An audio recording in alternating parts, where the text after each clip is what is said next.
Hello, everyone, and welcome to another edition of Mormon Stories podcast. I am your host, John DeLynn. It is May 16th, 2022, and we are super excited for today's episode.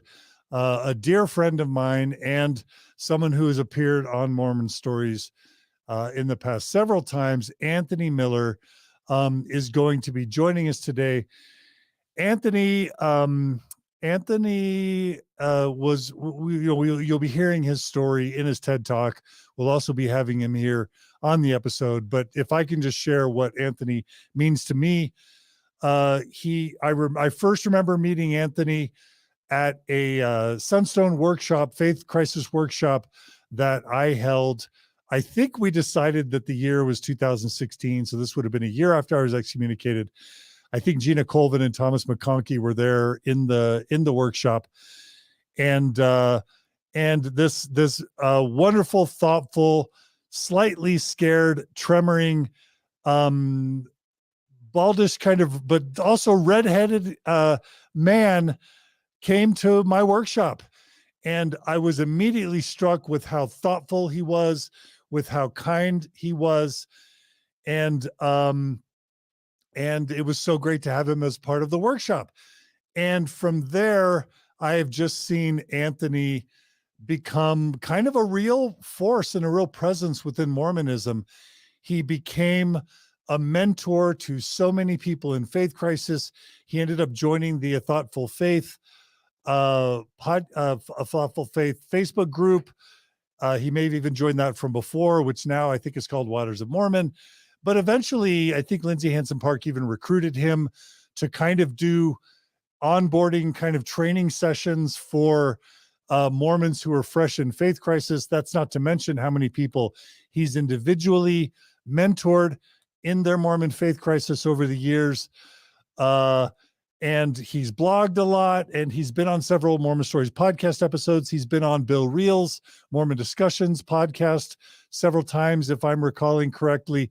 But most importantly, he is just by far one of the most thoughtful, sensitive, kind, and compassionate voices we have in progressive and post-Mormonism. And so I was, of course, thrilled when I learned that Anthony Miller was invited or was accepted to give a TED Talk. I should also add that Anthony, we'll be hearing this in the TED Talk, but Anthony also has been a real heavy participant in one of the sort of Mormon Facebook support groups in Montana to help those in Faith Crisis. So Anthony's just an amazing human.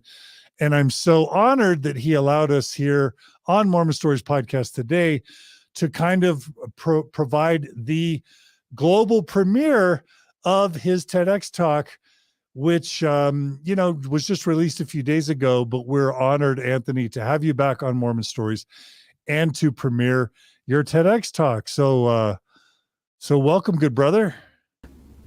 Thank you very much, my friend. Thank you for your kind words. Anything that I got wrong in that intro? It was close enough. It was very good. Thank you. Very, very good. Thank you. Yeah, and we'll be covering a lot of your history, both right now, and your TED Talk is so great because it covers your story quite completely. So we also want to welcome our live streaming audience. We've got almost 200 people joining us either through YouTube or Facebook. We want to not only invite people to share their comments, to share their questions, to give their reactions to Anthony's video as we show it, to his talk. We even have the ability to let you join us in video. We'll be sharing the link later, and we would love some of you to join us and to share your reactions, to thank Anthony, to express what Anthony has meant to you, and to share your reactions either to the TEDx video or to just your experiences.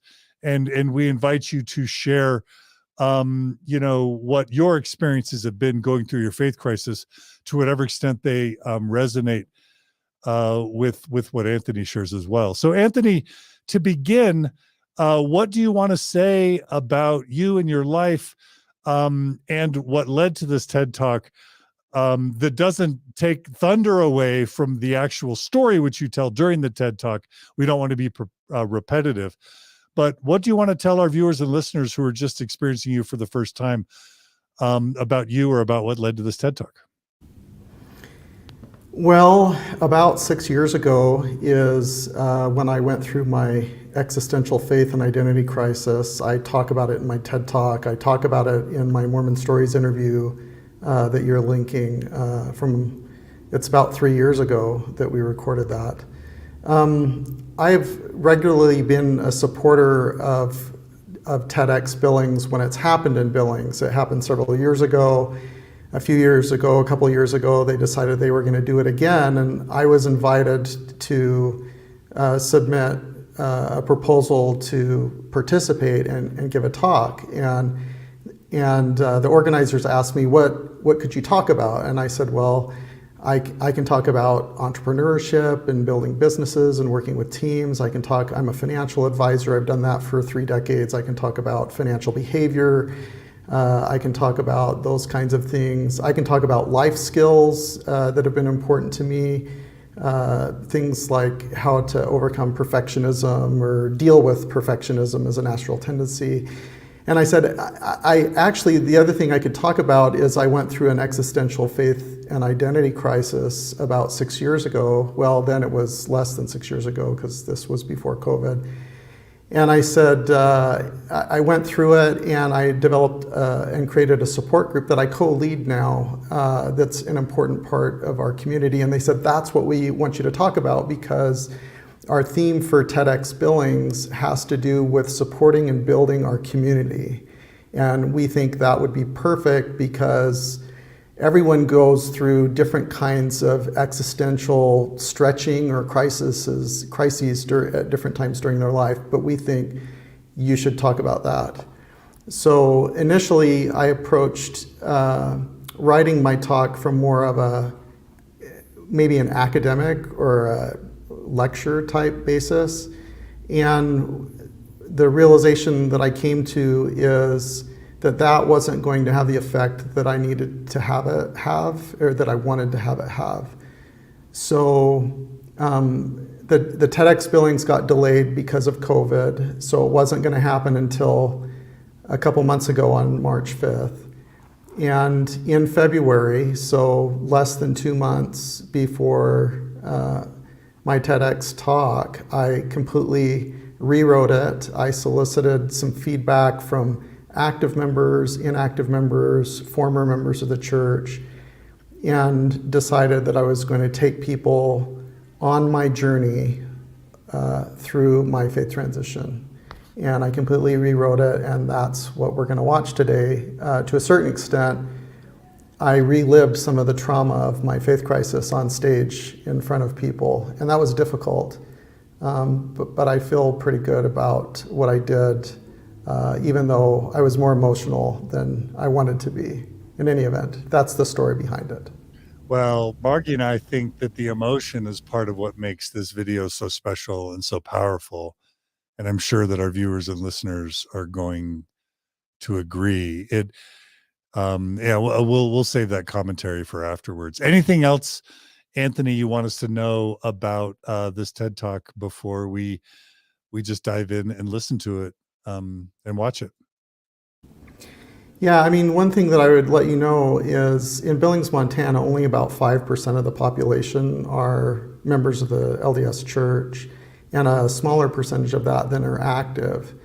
So at my TED Talk, the vast majority of the people in the audience were people that have never been members of the church, and the response that I got from them was overwhelmingly positive, and I recognize that my story wasn't only the story of a Mormon faith crisis.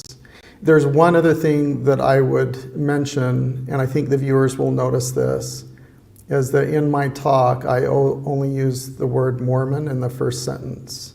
The rest of my talk, it's about my journey, and it's not about a Mormon faith crisis. So it could be more universally applicable. So in any event, we'll talk more when it's over. Okay. And yeah, I'm sharing the link to the actual TED Talk right now in the comments because we want everybody to not only click on the link and watch it, but also share it with a gazillion people because that's the impact when these TED Talks get a lot of views.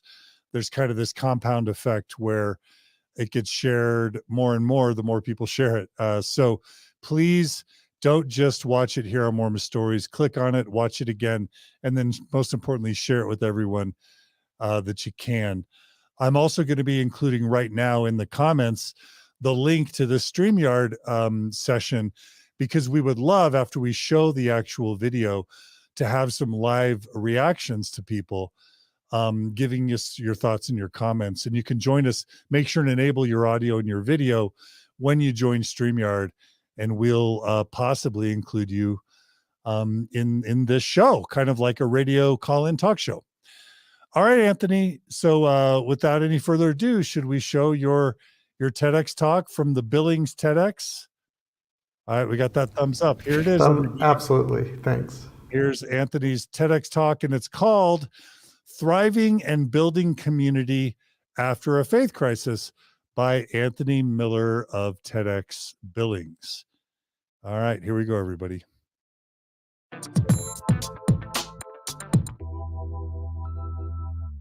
My parents joined the Mormon Church when I was 3 years old in Phoenix, Arizona. We were poor. My father had a difficult time providing for us. We were used to being evicted. But our church community took care of us. You know how sometimes church congregations adopt a family for Christmas because otherwise that family might not have a Christmas? That was our family. My parents divorced when I was a teenager. My father struggled to provide support. So as the oldest of 4 children, I mowed lawns and delivered pizza, while my mother did sewing and alterations out of the little old modified farm shack of a house we rented. And we felt grateful for months. We only had to rely on our church for help with just food. My church gave me friends, community, and role models. It gave me hope of what a stable family could look like. As a 19-year-old, I served 2 years as a full-time missionary in Barcelona, Spain. As I dedicated 60 to 70 hours each week striving to bring people unto Christ through baptism and confirmation, I had many spiritual experiences. As I taught, contemplated scriptures, prayed, and performed ordinances like baptisms, I sensed a deep connection in my heart. Love, peace, joy, the fruits of the Spirit, a swelling warmth in my being. I attributed meanings to these experiences as if they were metaphorical vines that intertwined around my heart. The primary meaning was that these experiences were from God, giving me reliable divine witnesses of the truthfulness of the things I was teaching and reading, and that I was doing God's work.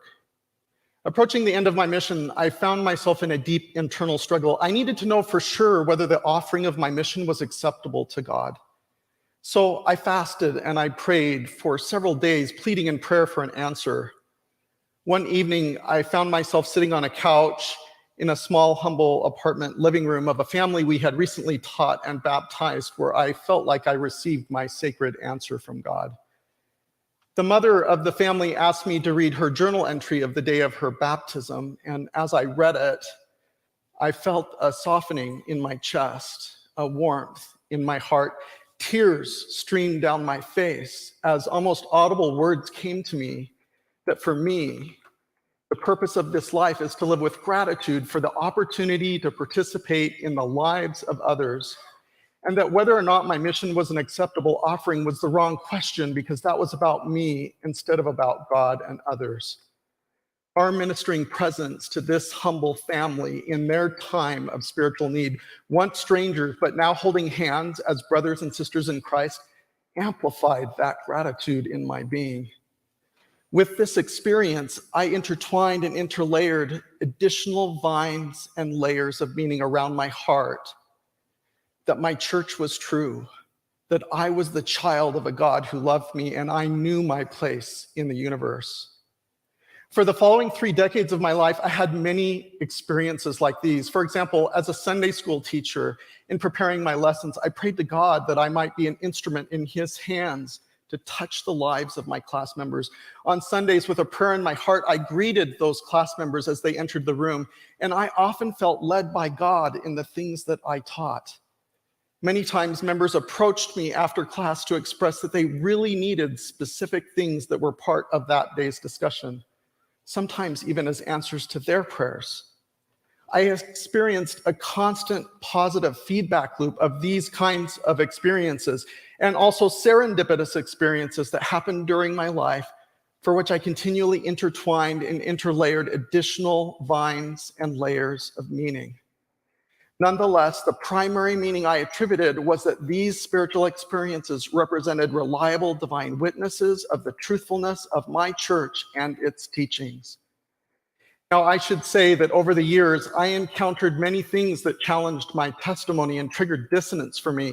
Things like conflicts in scriptures that I couldn't reconcile, or problematic teachings from church leaders that violated my conscience, things that I couldn't reconcile with what I understood about science and history. I applied critical thinking to other areas of my life, but with regard to my faith, I set those irreconcilable problems aside as if books on a metaphorical shelf, in faith that God would provide me further light and knowledge about them someday. But over time, my shelf grew massive. It was heavy laden and sagging. Nonetheless, the cumulative intertwined vines and layers around my heart had grown into my heart, offering me such a sense of certainty that it prevented me from allowing my metaphorical shelf to collapse. My beliefs, my community, my roles, my reputation, my family connections, how I made sense of life were completely enmeshed in my personal sense of identity and these intertwined vines and layers of meaning around my heart that eventually became one with my heart.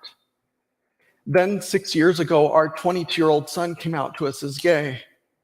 In my church, the only valid paths for him would be to live a completely celibate life, painfully absent comprehensive love, or to live in a mixed orientation marriage, also without full capacity for comprehensive love for him or for his wife. Deep in my heart, the God I knew wouldn't want my son to live a life painfully absent the kinds of comprehensive love that my wife and I share. I couldn't metaphorically shelf that depth of cruelty as coming from the God I knew. So that evening, I anxiously searched online for resources as to how a believer could support a gay son. In my search on my church's website, I accidentally stumbled across what are called the church history gospel topics essays that discuss topics I had always led to believe were anti-church lies. As it turns out, they weren't lies. They were just history. I consumed the balance of my church's 13 essays that evening, and with that information, I recognized that many of my treasured spiritual experiences had confirmed the truthfulness of many partially or entirely false things as I understood them. It also seemed to me that during my church's history, its leaders routinely lacked the capacity to discern between their own biases and prejudices and actual inspiration from God. The deepest meanings that I attributed to my spiritual experiences as reliable divine witnesses of truth hadn't only proven false for me, but they also seemed to prove false for the leaders of my church too. I also learned that night that the leaders of my church knew this information, and to protect faith, they excluded it from lesson manuals, and they often took retributive actions against scholars who published about it. It violated my core values. I sensed a deep betrayal in my heart. But the most painful was I recognized that my spiritual experiences weren't what I thought they were. This combined recognition shattered my heavy shelf. All the irreconcilable problems and dissonance that I accumulated over the decades lie in a pile of scattered broken pieces on the floor. Also, in those very moments, all the intertwined vines and layers of meaning around my heart that became one with my heart were abruptly and violently ripped from me, leaving my heart a shredded, bloody, tangled mess. My very identity in those moments became an empty void. The heavens closed, and it was as if the God I always knew never existed in the first place, notwithstanding my cries out to him in those very moments.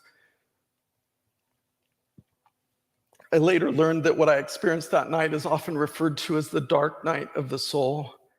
But for me, it was more than one night. For the following 3 days, I consumed large volumes of information to try to make sense of what I had discovered. I anxiously tried to figure out how to make my church true again. But the more I studied, the less true it became for me. For the following weeks, I spent hours and hours in prayer, pleading with God for help, and nothing. I spent hours in scriptures. I counseled with my church leader, and he gave me a formal priesthood blessing, and nothing. I spent hours every day reading church apologetics, listening to podcasts to try to make sense of things. During those weeks, I cried myself to sleep most nights. My wife sometimes found me ugly crying on our bed, and she enveloped me in her arms to console me. The dissonance was soul-crushing. Sometimes it hurt to breathe. One day after having attended church, my heart raced, and the pain was so severe that I lied down on our bedroom floor with my hands on my chest to try to slow my breathing. And overwhelming thoughts came to me that if I could just stop breathing, maybe the pain could end. My mind instantly hatched a plan of how to make the pain end without leaving a mess for my wife so that she wouldn't have to sell our home. It terrified me. I didn't feel like myself, like I was a hollow person. I didn't fully recognize the person in the mirror. Maybe that's why God wouldn't answer me. Am I even the same person? I felt like I was going insane. With increasing desperation, I asked people around me for help, but no one seemed to be able to help me. Not even my dear wife. She could see I was falling apart and asked me to find a therapist or a group that might help me, but who could that even be in Billings, Montana? With all the anguish of my soul, God, I need you. Help me. There had to be someone. Where were they? I became an unsafe person for my church community because I asked questions about those essays. Several members of my community started referring to me as the apostate. Others spread rumors that I had committed some grievous sin and that I was under Satan's power. Maybe my wife should leave me. While there were a few who reached out to me to see if I was okay, most didn't. It was devastating. My heart, a shredded mess. My God abandoned me, and I lost my community. Then one day, I stumbled across a Facebook support group that might be able to help me, and I introduced myself with vulnerability. And like in the parable of the Good Samaritan, with me as the wounded traveler, members of that group reached out through the internet to hold me in my grief. It just so happened that a member from that group named Lindsey was visiting her best friend in Billings, Montana. Lindsey messaged me and she invited me to breakfast the next morning. And so over breakfast, I sat with Lindsey and I shared my full story in person for the very first time with someone who could fully hold it. And like a Good Samaritan, with a ministry of presence, Lindsey held my story as if it were the most important she had ever heard, even though she had heard hundreds like mine. She didn't try to fix me. She didn't tell me I was wrong. She didn't try to reconcile the irreconcilable. She just offered a grace and ministry of presence. Lindsey assured me, you've got this. You've got all the tools. It feels like you're sinking in quicksand, but you're actually standing on solid ground. The grief you feel is what will burn the ground to prepare it for new growth, and you get to decide what that is. And somehow, I believed Lindsey. and she gave me a temporary reprieve from my 7-week-long dark night of the soul.